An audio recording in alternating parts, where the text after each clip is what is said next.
retribution publicly for that person that can be metaphorically compared to a lynching, if you will. um Mm. i'm I'm a walking example of that. They will take your job illegally, they will take your car, they will take your home, they will make a phone call and get your water bill or your light bill, looking crazy. And people can't afford that. People are just barely making it. And many are not. Like I said, I have many friends that are sleeping in cars. Like, so people are barely making it. So with that type of threat, that's what's holding people back from saying the things that need to be said. It's not apathy, and it's definitely not they don't know. Because I'm telling you, if there's such a thing exists as a bum on the street, bums on the street know.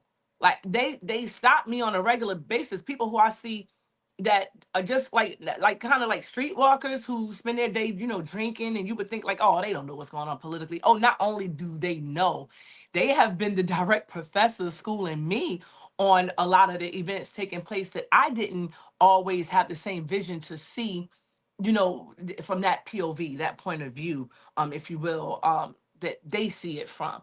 And it's like, wow, what an awakening. So yeah, people know, and they are aware.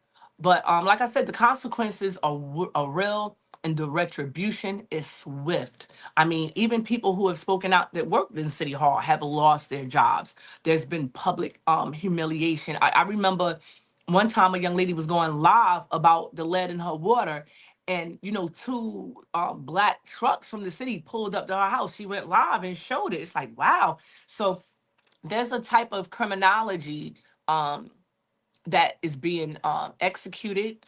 The power that we gave them has been, repeatedly weaponized against us as residents.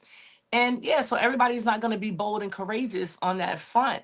But some of us have to, and those are the people who you see doing it on a day-to-day basis. But there's not any of us who haven't had, and I'm talking about activists, I'm talking about advocates, I'm talking about anybody who speaks up for right. They've had to deal with some level of retribution, and have had systems weaponized against them, even the police at certain times. Now, is this all police? Definitely not. Definitely not. But there are police that have, and still will, allow themselves to be a part of that retribution, who will come out to people's homes. They've come out to my homes on numerous times to knock my door, just in, an act of intimidation, to say, oh, did you call the police? I didn't call the police. Why are you here?